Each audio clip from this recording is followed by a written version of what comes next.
آج کی اس ویڈیو میں ہم اس شخص کا واقعہ بیان کریں گے جو کہ ایک حادثے کے سبب اپنے جسم کی پوری طاقت کھو بیٹھا اور اس کا جسم دوسرے لوگوں کا محتاج ہو گیا، یعنی وہ خود کوئی کام نہیں کر سکتا تھا۔ اور جب کسی شخص نے اس سے پوچھا کہ اگر تم دوبارہ اسی حالت میں آ جاؤ تو تم کیا کرنا پسند کرو گے، یعنی کن کن چیزوں کی خواہش کرو گے، تو اس شخص نے جو جواب دیا وہ سن کر ابھی بھی ہمارے رونگٹے کھڑے ہو جاتے ہیں۔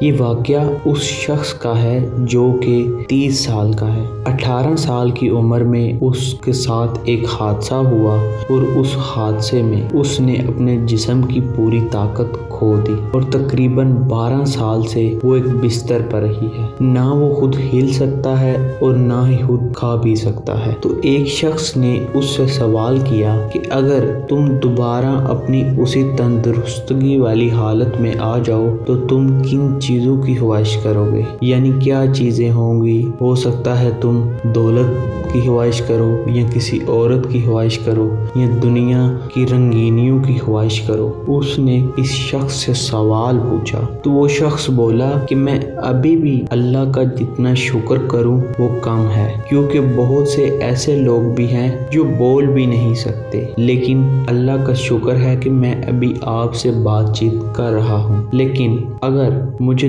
دوبارہ اپنی وہ تندرستگی والی حالت ملی تو میں 3 چیزوں کی خواہش کروں گا۔ وہ 3 چیزیں یوں ہیں۔ سب سے پہلی چیز، میں یہ چاہتا ہوں میری گردن یوں ٹھیک ہو جائے کہ میں اللہ کے سامنے سجدہ ریز ہو سکوں اور اللہ کا شکر ادا کر سکوں۔ اور دوسری یہ چیز کہ میرے ہاتھ ٹھیک ہو جائیں اور میں اپنے اللہ کے سامنے دعا کروں، گڑ گڑاؤں، اللہ کا شکر ادا کروں اور اس ہاتھوں سے قرآن پاک کی تلاوت کروں، یعنی اپنے ہاتھوں کی انگلیوں کو قرآن پاک کے لفظ بہ لفظ پھیرتے چلا جاؤں اور ان کی تلاوت کرتا چلا جاؤں۔ اور تیسری چیز کہ میں یہ خواہش کرتا ہوں کہ اللہ مجھے اتنا ٹھیک کرے کہ جب عید وغیرہ آتی ہے تو میری ماں مجھے گلے لگاتی ہے لیکن میں اپنی ماں کو گلے نہیں لگا سکتا، جیسا کہ اللہ کا قرآن میں بھی فرمان ہے کہ والدین انسان کے لیے جنت کا ذریعہ ہے۔ تو میں یہ خواہش رکھتا ہوں کہ میں اپنی ماں کو